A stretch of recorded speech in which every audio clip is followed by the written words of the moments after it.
Muy buenas tardes, muy buenas noches, muy buenos días desde San Juan de Puerto Rico para el resto del mundo, en Ibagué, Colombia para el resto del mundo, con Fernando Cruz, con el doctor Fernando Cruz, miembro de la Comisión para el Estudio de la Verdad y la Reconciliación en el caso de Colombia. Él se encuentra allá desde Colombia y nosotros nos encontramos aquí desde San Juan de Puerto Rico, transmitiendo en el programa semanal Funche Caribeño, el cual hacemos con mucha alegría desde hace 3 años ya y estamos transmitiendo para el resto del mundo. Fernando, ¿cómo estás? Buenas tardes, Dani. Pues muy bien, afortunadamente, bueno, pues con mucho trabajo, entusiasmo, pues con todo lo que tiene que ver pues, con estos procesos de construcción de paz, como es el que ha cumplido la Comisión de la Verdad, que pues como sabemos entregó su mandato en el mes de agosto, pero pues desde distintas esferas de la vida venimos contribuyendo para hacer socialización del informe de la Comisión de la Verdad. Bien, es importante la experiencia de Colombia. Yo sé que tú eres colombiano y yo me asocio con Colombia desde hace mucho tiempo por historias que poquito a poco te has ido enterando, pero cuando llegué a Inglaterra a hacer mi doctorado en el 1985, me encuentro con la comunidad colombiana, particularmente los miembros de la negociante Organización de Lucha Armada M19, que había muchos en Inglaterra porque habían sido asilados políticos, y ahí empieza toda una discusión sobre los procesos, la primera fase de los procesos de paz de Colombia. Colombia es un país muy querido para nosotros en Puerto Rico, en particular porque la salsa ustedes la veneran como nosotros, somos igual de salseros, y nosotros Efectivamente. decimos que ponemos más gente en el Día Nacional de la Salsa, el tercer domingo de marzo de cada año, y ustedes dicen que ustedes ponen más gente en los festivales de Cali. Eso Bueno, vamos a decir que todo es verdad, no vamos a decir quién es verdad y quién es mentira. Y ahora, en la evolución de los géneros, ustedes se han apadrinado no solo de la salsa, sino también del género de la música urbana, el reggaetón, en el cual nosotros tenemos una serie de exponentes que a ustedes también les gusta, pero ustedes tienen otros exponentes que a nosotros también nos gustan, como Karol G, como Maluma, como Manuel Turizo, etcétera. Y eso sin hablar de Carlos Vive, quien vivió una larga temporada en Puerto Rico porque estaba casado con una puertorriqueña, tiene hijos en Puerto Rico, y lo más cómico es que Carlos Vive, como un tipo así campechano, cariñoso, andaba para arriba y para abajo en Puerto Rico en todos lados y la gente se tomaba fotos con él. Así que Colombia es parte de nosotros y nosotros somos parte de Colombia. Pero lo que nos une hoy en este programa de Funche Caribeño, que transmitimos por las redes sociales de El Pozo Antillano y por Radio Raíces de San Sebastián del Pepino, un municipio del interior de Puerto Rico, una estación de radio análoga. Y dentro de esa conversación quisiéramos que nos contaras la historia, primero la historia. ¿Cómo empiezan los conflictos del pasado en Colombia?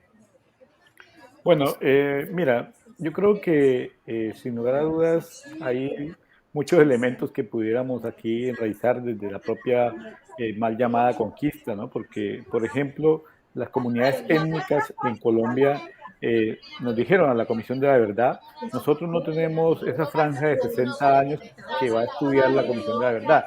Nosotros enraizamos o vamos a partir del momento que llega pues la conquista y luego la colonización.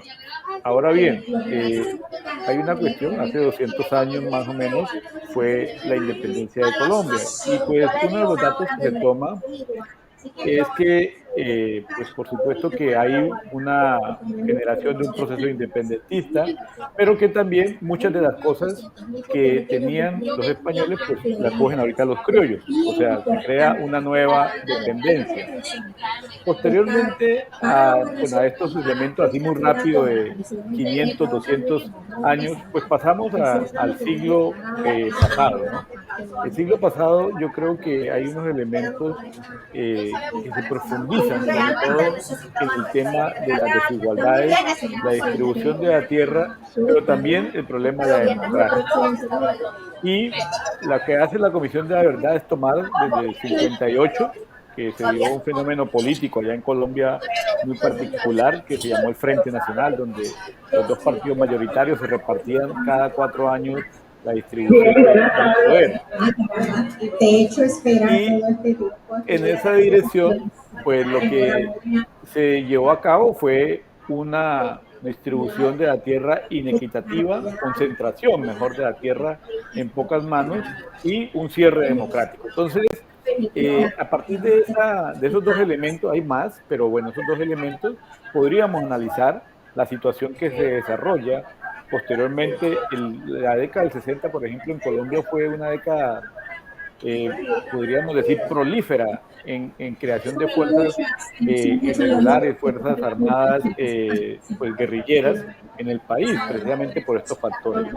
Así que, bueno, pues son algunos de los elementos de Dani que pues rápidamente te podría compartir y que yo creo que están presentes en lo que ha pasado en el país y que hoy, pues la Comisión de la Verdad, luego de su trabajo de estos últimos casi 4 años, pues ha contribuido a profundizar el estudio, el esclarecimiento, la comprensión, pero sobre todo ¿para qué? Pues para narrar, para que conozcamos y evitemos que esas violencias que se generaron por esos factores, pues se continúen en el país. Bueno, pues un poco, Dani, así muy rápidamente, como para dar ahí un bosquejo a la respuesta que tú a la pregunta que me has planteado.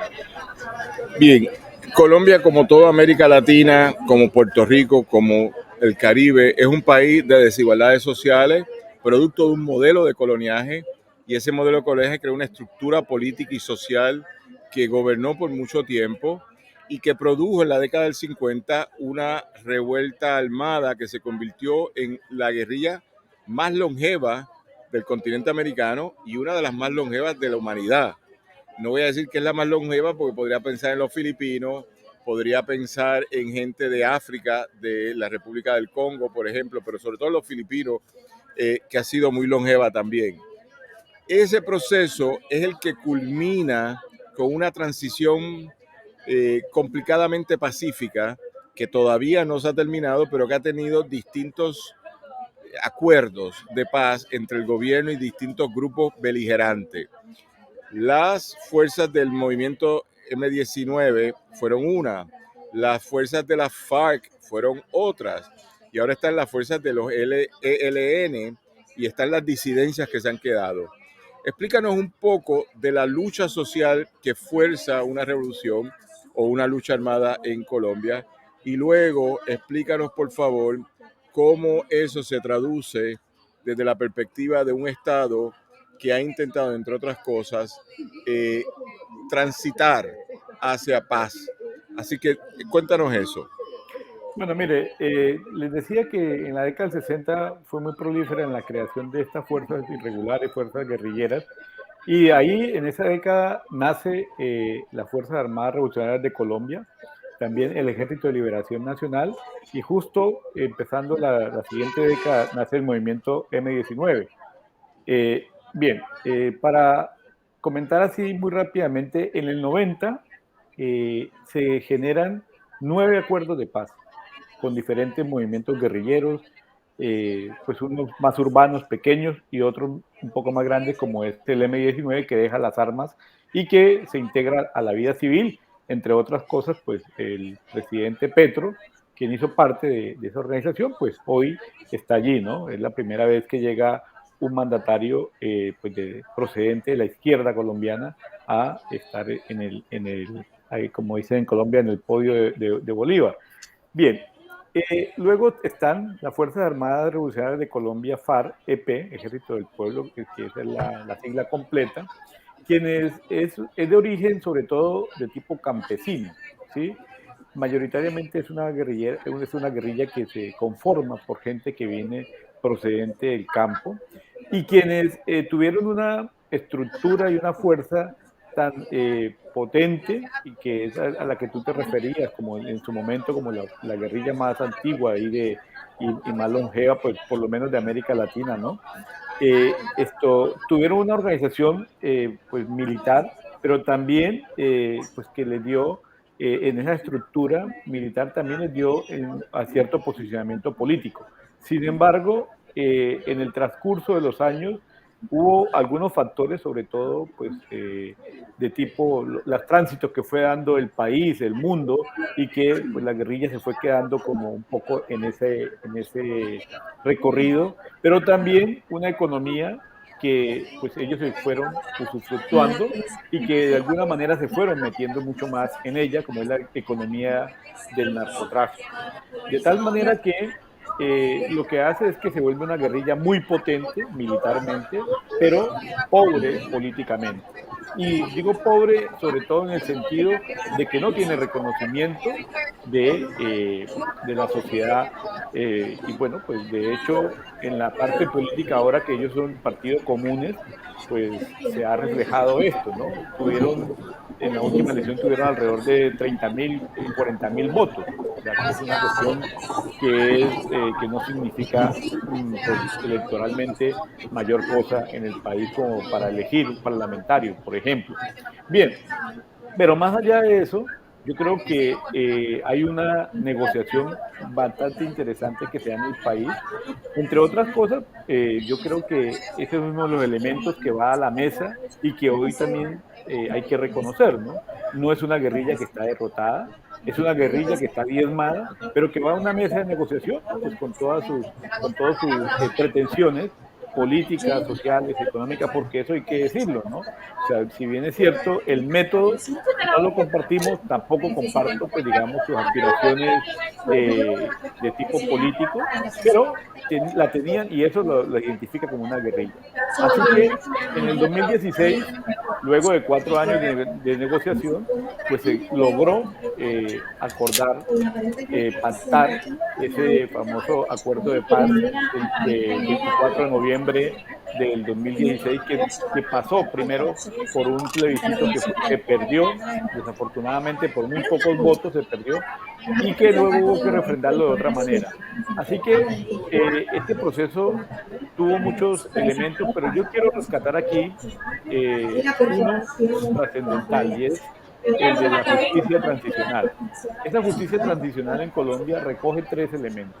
Uno que es la Jurisdicción Especial para la Paz, que tiene que ver con el tema de la justicia, para que los comparecientes, quienes estuvieron implicados no solamente de la guerrilla, sino también, por ejemplo, del ejército o políticos o empresarios, vayan a ese tribunal, ¿no? Y el tribunal tiene entre 15 y 20 años aproximadamente para funcionar, de tal manera que se pueda ir a ese tribunal para contribuir pues, a la justicia, ¿no? Para que las víctimas se haga justicia en el marco de, pues obviamente, usted sabe que la justicia transicional pues, se hace un paréntesis de la justicia ordinaria y ahí se someten quienes estuvieron participando de la guerra de una u otra manera. Luego está la unidad de búsqueda de personas dadas por desaparecidas. En Colombia aproximadamente son 120.000 personas desaparecidas en el marco del conflicto armado. Realmente es una tragedia de personas de familias que están viviendo, que no encuentran a sus seres queridos, ¿no? Y que, pues, por supuesto que en esta cultura judeocristiana es muy importante poder encontrar el cuerpo, por lo menos, y así sea que estén pues muertos, pues que los puedan enterrar. Y si están vivos, pues magnífico, porque saben que están allí, ¿no? Que en su lucha logró encontrar a sus deudos o a sus familiares. Y por último, pues nombrar que también está dentro de ese sistema integral de justicia transicional, pues lo que también se incluye a la Comisión de la Verdad.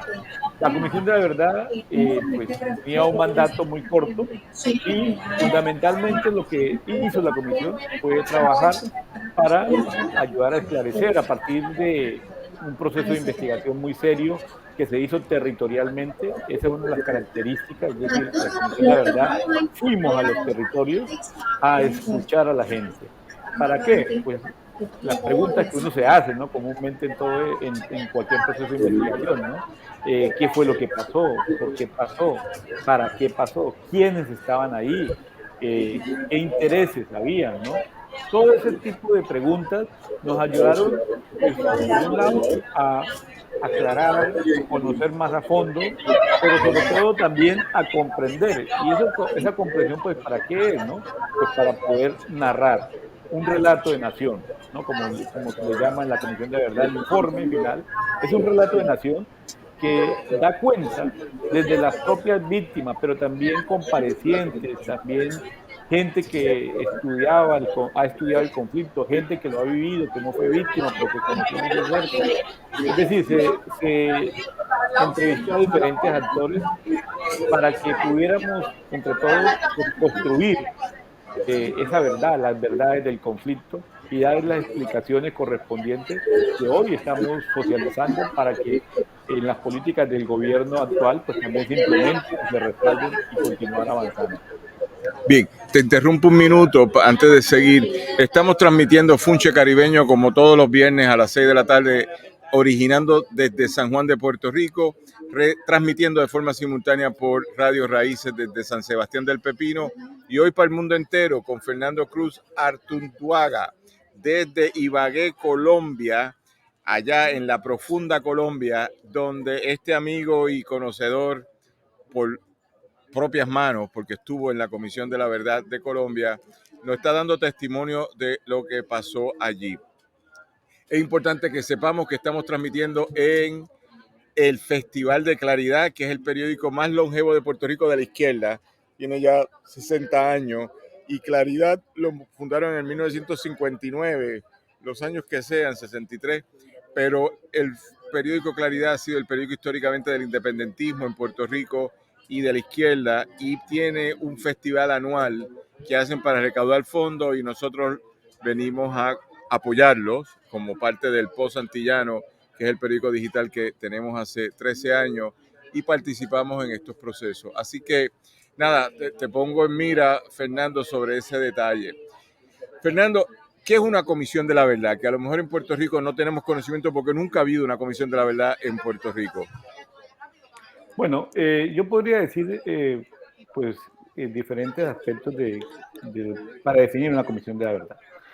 La comisión de la verdad, en el caso colombiano, es una entidad eh, estatal que se creó producto del acuerdo de paz. Es una entidad que actuó de manera independiente, ¿sí? Los comisionados que participaron allí fueron elegidos por un tribunal. Ese tribunal habían 3 actores internacionales y 2 nacionales.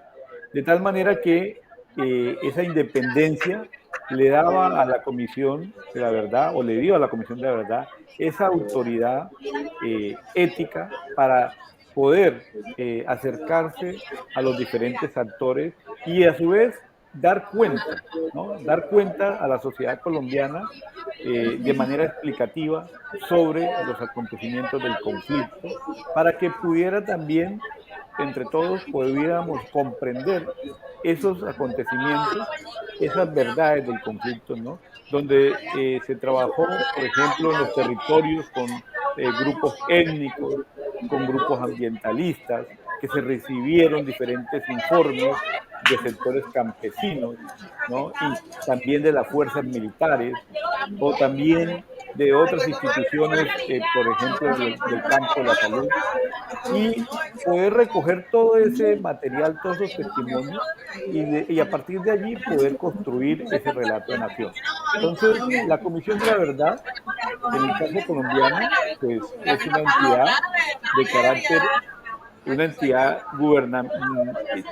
del Estado colombiano, no gubernamental, del Estado colombiano, con independencia y y que dentro de su mandato tenía que dar cuenta de todos estos elementos que antes he mencionado. Ok, estas comisiones no hemos tenido la experiencia, pero sabemos que ha habido en Chile, que ha habido en Argentina, que ha habido en Perú, que ha habido en Guatemala, que ha habido en El Salvador. Pero fíjate, en el Caribe no hemos tenido en República Dominicana, en Cuba, ni en Puerto Rico, ni en el Caribe inglés o el Caribe francés. Así que es una experiencia única para nosotros y tenerte a ti, que fuiste parte de esa comisión, es un dato bastante importante, o sea, sobre todo un reconocimiento para nosotros de la experiencia que tienen otros pueblos. Una vez se hace una comisión de la verdad, ¿qué se busca? Meter preso a toda la gente, perdonar a toda la gente. Eh, yo sé por estadísticas que el caso de Colombia tuvo 120.000 desaparecidos que no han vuelto a aparecer, tuvo 720.000 muertos. Esto es a lo largo de la década del 50 hasta el año 2021, 2022. Pero ¿qué vamos a hacer con todo eso? Y donde hay algunos conflictos resueltos y otros que están por resolverse, porque todavía hay una negociación con la ELN y por otro lado hay un proceso con las facciones del narcotráfico, que eso es un problema que ustedes tienen que resolver. ¿Cómo tú nos explicas esto? Bueno, a ver, Dani, aquí hay varias cosas, ¿no? Yo creo que la experiencia de los países que han tenido comisiones de la verdad, pues son diversas, ¿no?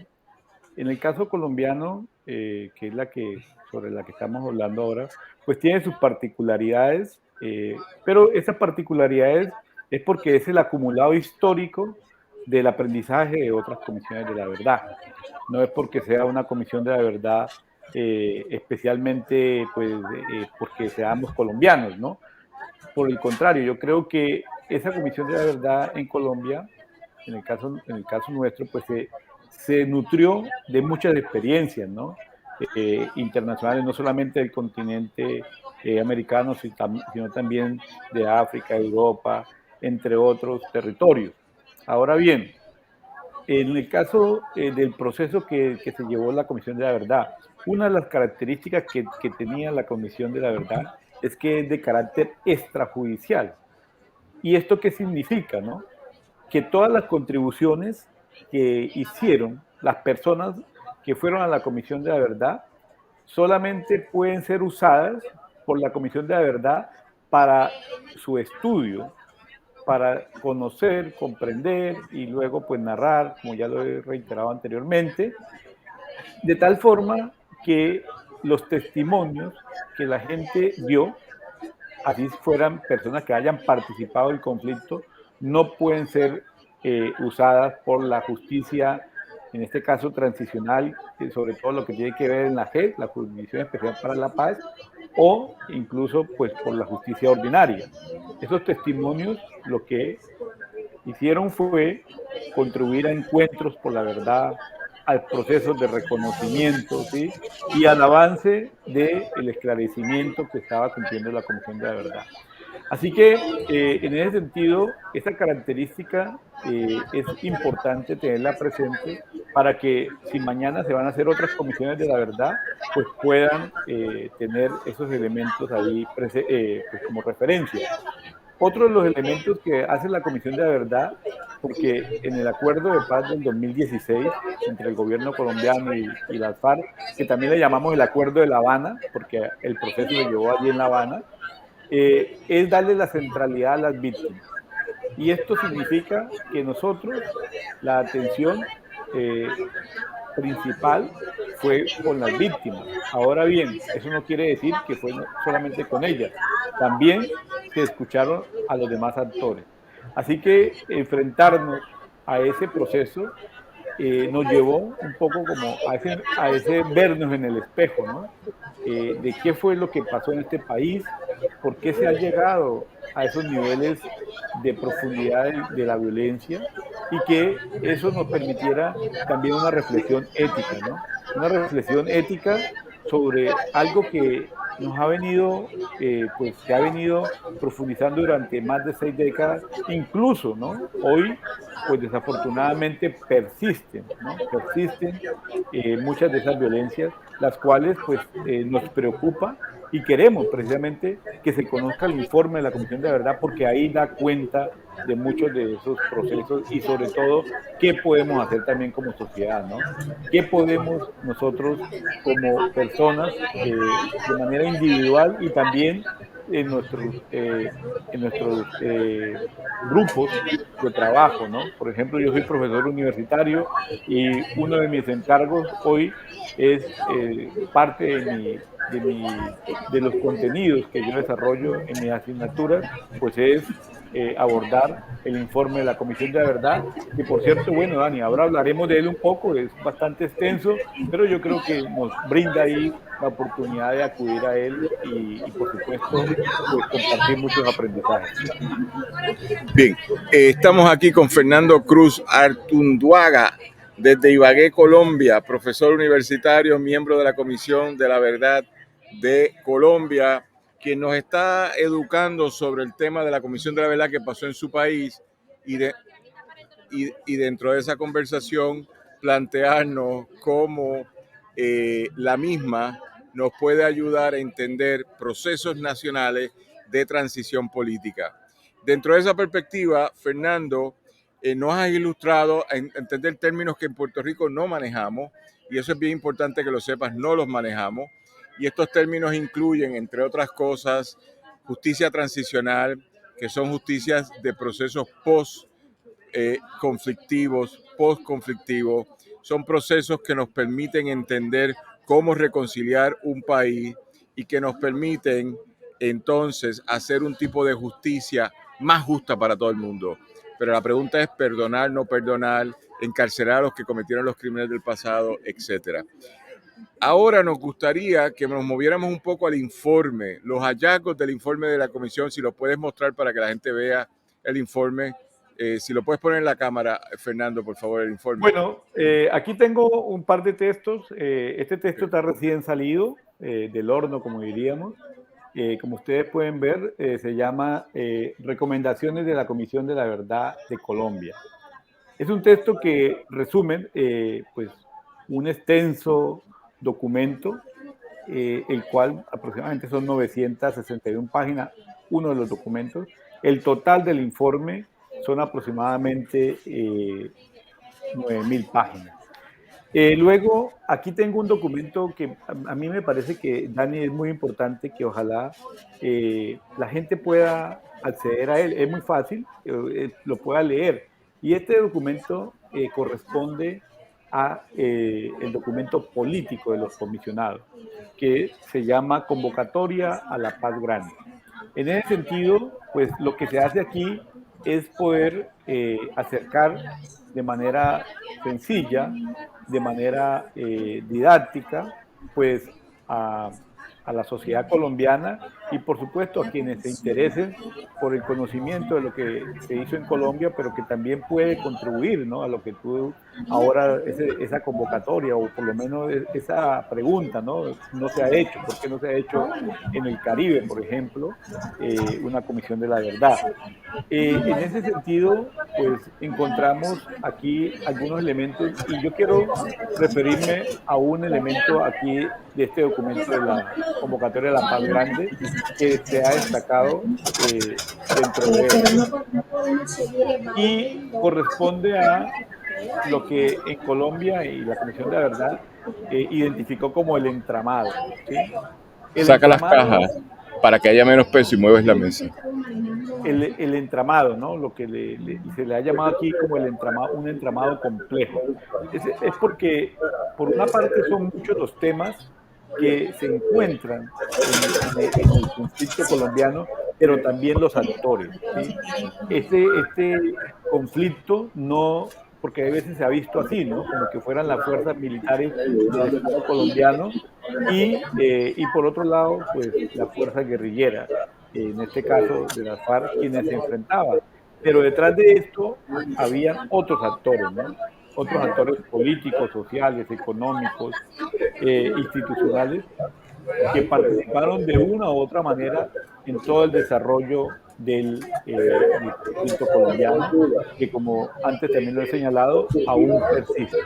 Entonces, esa comprensión de identificar que hay muchos actores también nos ayuda pues, a poder pasar a un segundo elemento y son las responsabilidades, ¿no?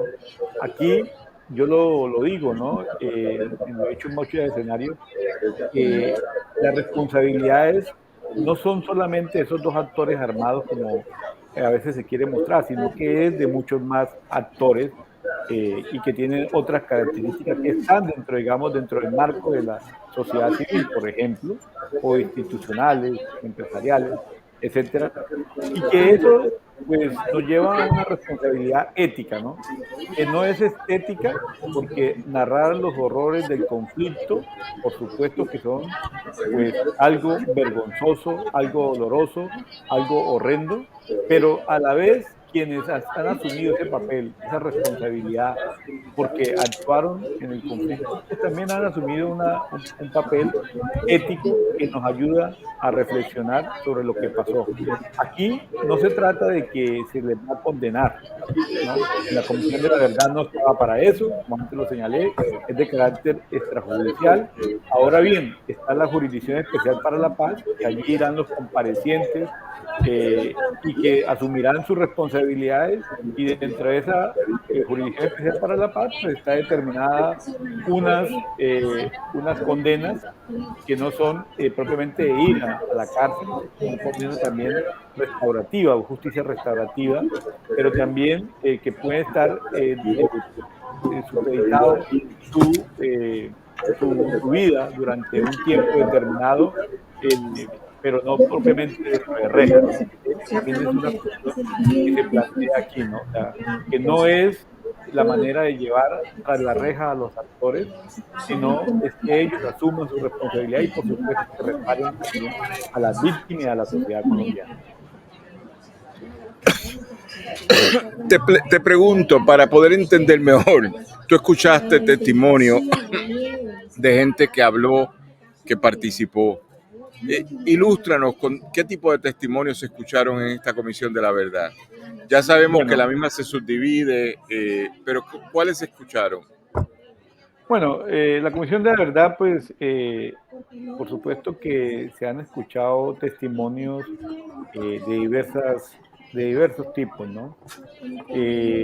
Pues testimonios de violación de los derechos humanos, pues, la mayoría de ellos que sufrieron las víctimas del conflicto colombiano, donde en Colombia pues tenemos un universo de 10 millones de víctimas, las que pudieron contribuir con la Comisión de la Verdad, pues nos narraron muchas de ellas, pues por ejemplo, violaciones directas contra su cuerpo, asesinatos que ellos pudieron vivir dentro del núcleo familiar o el núcleo cercano en sus pueblos, desplazamientos, confinamiento, ¿no? El confinamiento donde pues se les prohibía moverse a determinadas horas, ¿no? O el reclutamiento de menores en diversas comunidades, entre ellas también las comunidades étnicas, quienes están hoy, muchas de ellas en peligro de extinción. Entonces, ese tipo de relatos, pero también de victimarios que asumieron su responsabilidad frente a diversos hechos. En algunos casos la asumieron de manera política, porque no fueron ellos, pero fue su organización la que participó y pues ante las víctimas asumieron su responsabilidad y sobre todo el compromiso, ¿no? El compromiso de no repetición. Entonces, dentro de esto, pues escuchamos aproximadamente 30.000 voces, 30.000 testimonios entre individuales y colectivos, personas que llegaron a la Comisión de la Verdad, pues para narrar, ¿no? Otros, pues, habían situaciones pues, que se vivieron en los entornos y que muchas veces pues, la gente, por ejemplo, perder la privacidad, ¿no?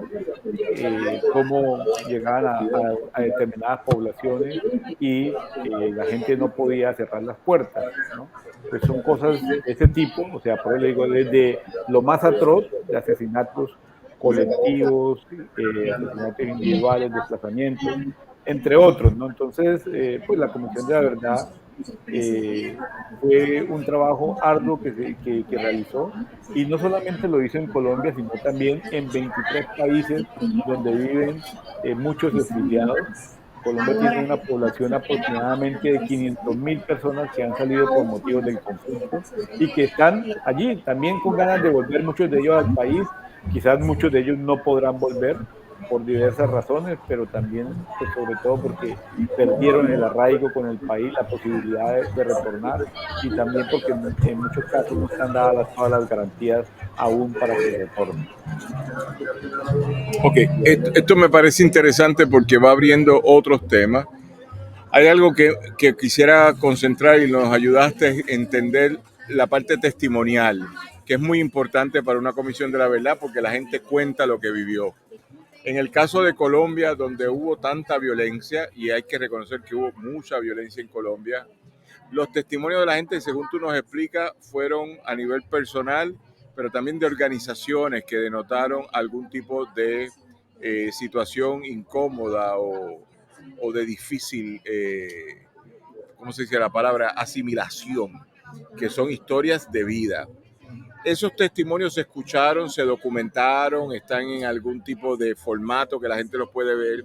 Pero una vez escuchado, ¿qué pasa con eso? Ok, yo te conté que yo soy nieto de Agüeybaná, que es un indígena en Puerto Rico, y Colón lo mató, Cristóbal Colón. ¿Qué yo hago con eso hoy, en el siglo XXI, en el año 2023?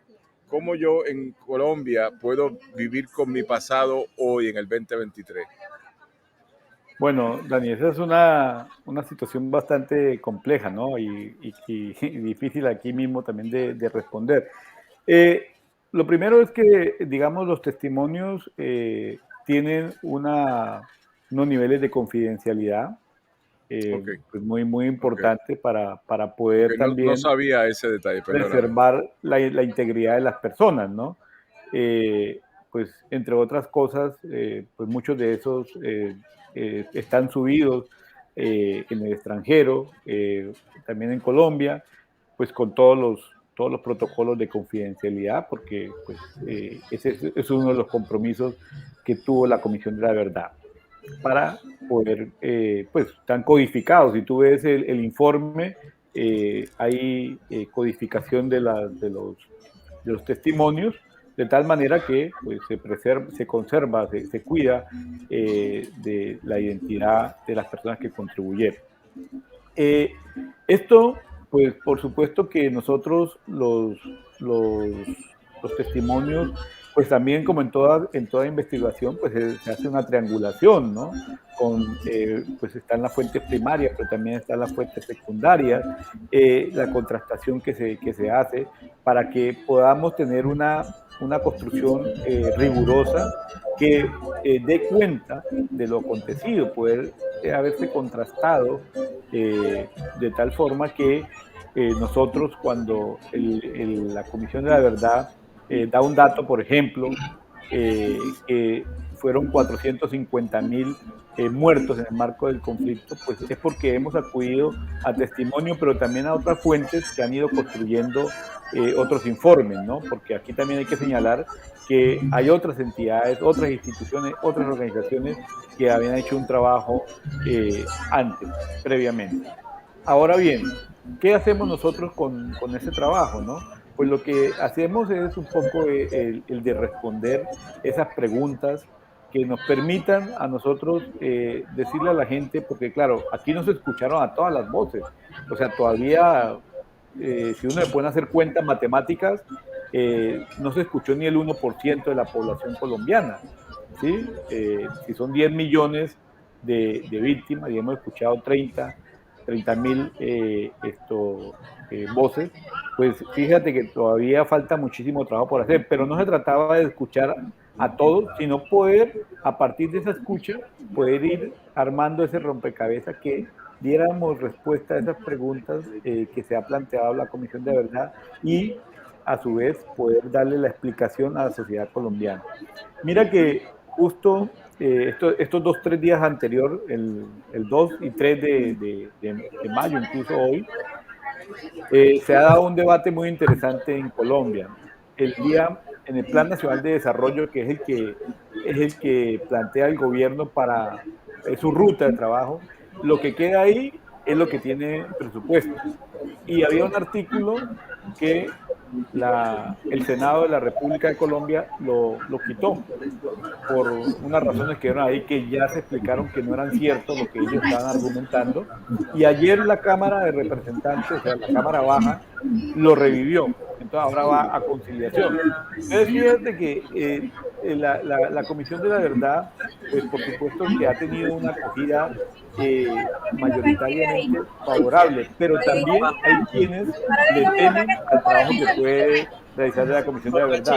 De tal manera que en el Plan Nacional de Desarrollo, si se le quitaba el presupuesto, o si se le quita, porque todavía no sabemos cómo va a quedar, si se le quita el presupuesto a las recomendaciones que hace la Comisión de la Verdad, pues vamos a quedar con, con un documento muy importante, con unas recomendaciones muy pertinentes, pero que no van a ser funcionales o que no se va a poder llevar a terreno, ¿no?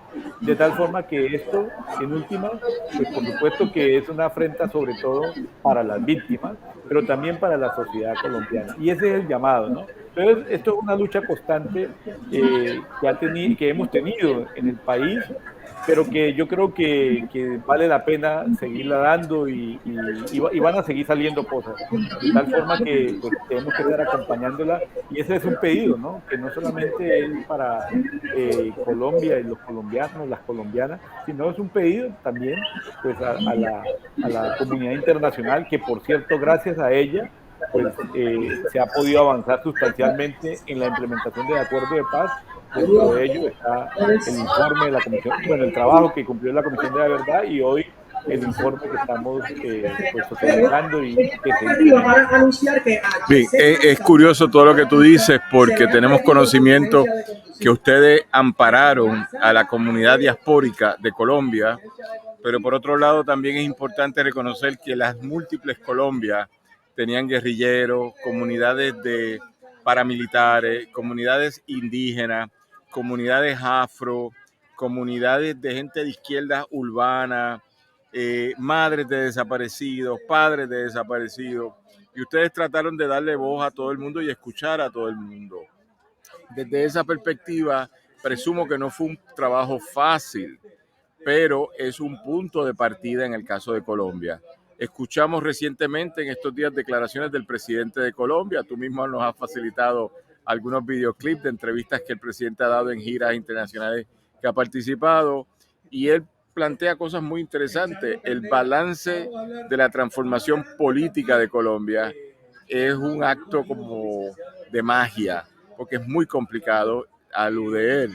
Por lo tanto, en este programa Funche Caribeño, donde nos has dado una cátedra de entender el proceso de transición política de Colombia, sobre todo el rol de la Comisión de la Verdad, ¿qué uno debe esperar para Colombia luego de este ejercicio en el cual todos ustedes han participado? ¿Qué debe venir ahora para Colombia, luego que se abrió esta puerta de que hay que repensar el pasado? Bueno, mire, yo creo que en el 2016 el plebiscito se perdió porque la Colombia del centro desconoce que hay una Colombia de la periferia.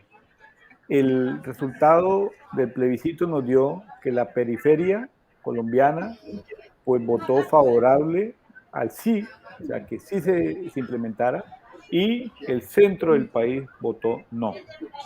Y eso es significativo porque nos da una idea de que hay el desconocimiento de lo que está pasando en la propia Colombia, en los territorios, y a veces hay señalamientos, ¿no? O a veces no, muchas veces hay señalamientos donde pues las comunidades deben de convivir con todos, ¿no? Deben estar, pues digamos, en muchas ocasiones negociando con todos los actores para poder sobrevivir. Comunidades que fueron a buscar una opción de vida a esa periferia colombiana, a esos territorios colombianos. Luego, en la elección del presidente Petro, hay una votación y un mapa muy similar. En la periferia colombiana se votó ampliamente favorable por Petro y en el centro, a excepción de Bogotá, que fue el que dio digamos, el cambio bastante sustancial en la votación, votan a favor de Petro en la periferia y el centro vota por el otro candidato, ¿no? y Petro gana por muy poca votación. En Colombia fueron 700.000 votos. Realmente es una votación pues poca, digamos, proporcionalmente en lo que se recaudó. Entonces, hoy, ¿qué estamos viviendo en el país? Buena parte de la violencia que se está viendo en el país nuevamente está presente en la periferia colombiana, y el centro más o menos, digamos, se vive con normalidad. Entonces, aquí esto nos convoca a muchas cuestiones, el informe de la Comisión de la Verdad.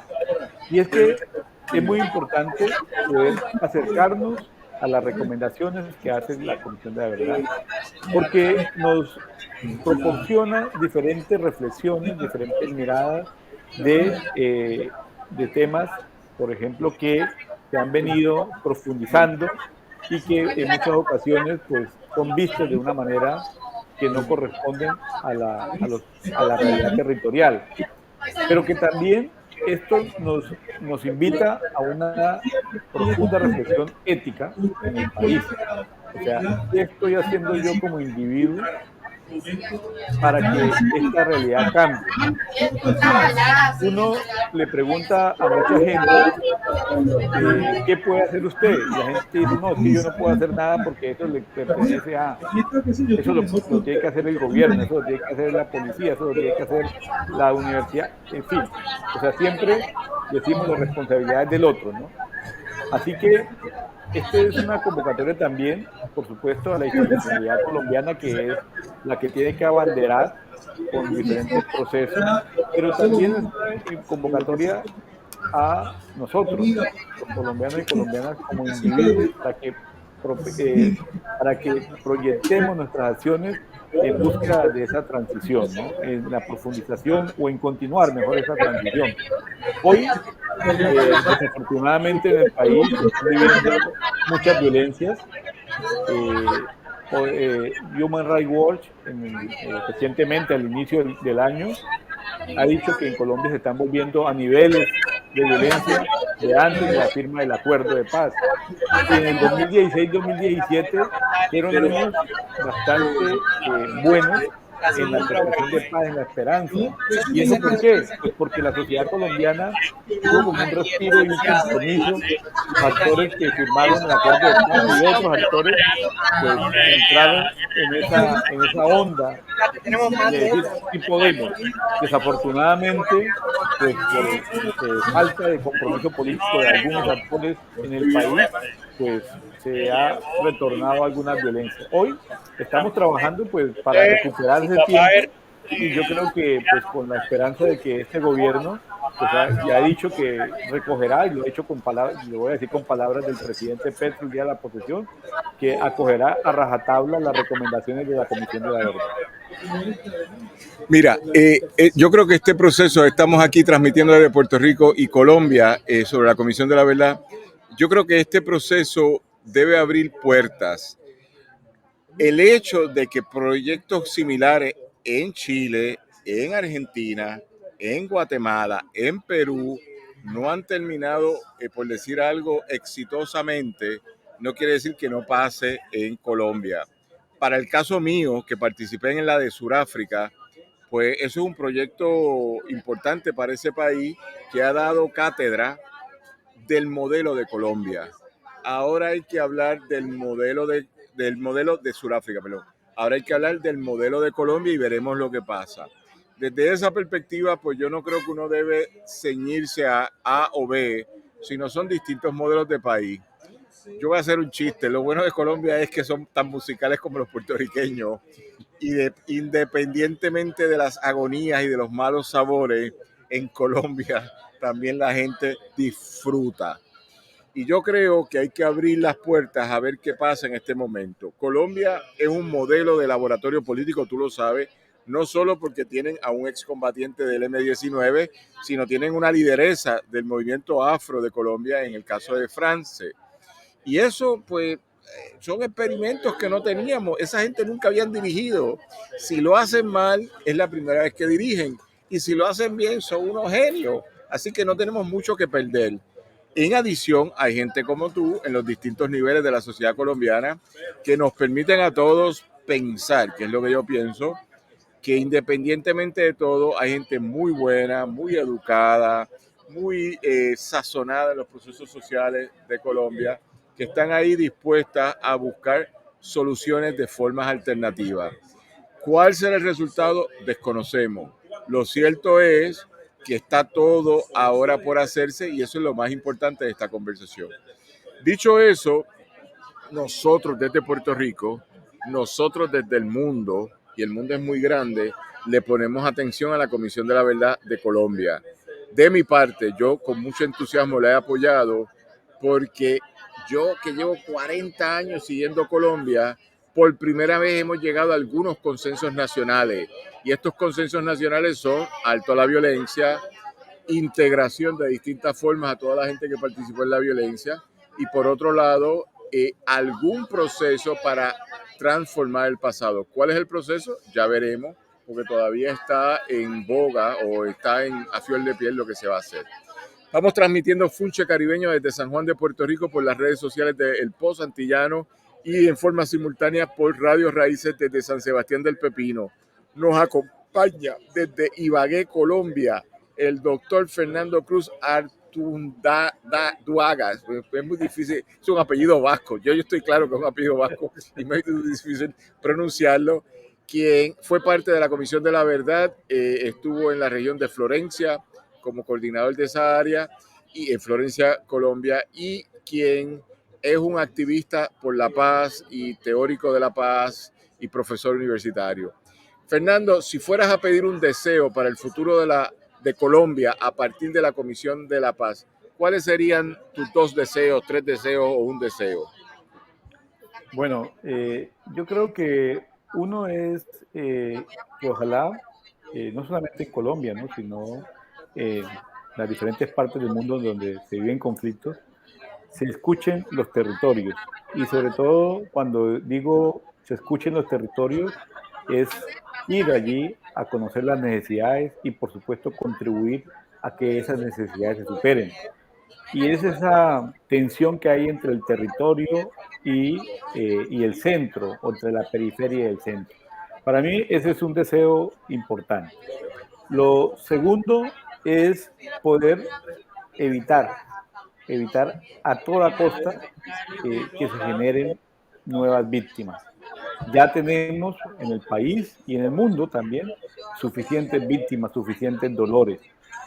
Y yo creo que si ponemos algo de nosotros, vamos a poder ahorrar vidas, ¿no? Ahorrar dolores. Ese es pues eso sería, bueno, pues una de las cuestiones que yo creería que es muy, muy importante. Y lo tercero es que es el compromiso ético, ¿no? Ético donde yo pueda darle la cara a mis hijos, a mis nietos, a mis sobrinos, yo no tengo hijos, pero tengo sobrinos, para decirle, bueno, pues yo he hecho mi parte, yo he contribuido con mi parte para que este país cambie, para que este país avance. Y no nos quedemos solamente diciendo es que nosotros trabajamos por las nuevas generaciones, pero cuando vamos a la práctica, pues poco hacemos por esas nuevas generaciones. Pues esas serían como los tres deseos así muy rápidamente, Dani. Bueno, pues me parece tremendo. Y última pregunta que te hago, ¿tú qué escribes? ¿De qué vas a escribir a partir de esta experiencia? En menos de un minuto. Mira, estoy escribiendo algo sobre el tema de militarización de la vida cotidiana. Okay. Y señalar que muchos de los problemas, en el caso colombiano y quizás en otras partes, muchos de los problemas que se generaban por desatención del gobierno, luego para poder controlar pues la protesta o que la inconformidad de la gente, lo que hizo el gobierno fue militarizar el territorio. Y esa militarización no solamente fue con el camuflaje, o sea, con hombres armados, militares, sino también en la educación, en los procesos religiosos, en otro tipo de procesos. Y muchas de las reacciones que hizo la gente también se fueron a la parte armada, y me refiero, por ejemplo, a la guerrilla. Eso fue una reacción, también en un momento determinado fue autodefensa, pero después también fue guerrilla, o sea, de ataque. no solamente defenderme ni atacar. Entonces, estoy trabajando un poco el tema de la desmilitarización de la vida como una opción para contribuir a la construcción de paz, ¿no? En ese sentido, no es solamente el camuflaje, sino también la mente, no es solamente la presencia, lo físico, sino también cómo desmilitarizamos nuestras acciones, nuestro pensamiento, y así poder contribuir a transformar a la construcción de paz, poder contribuir a ella.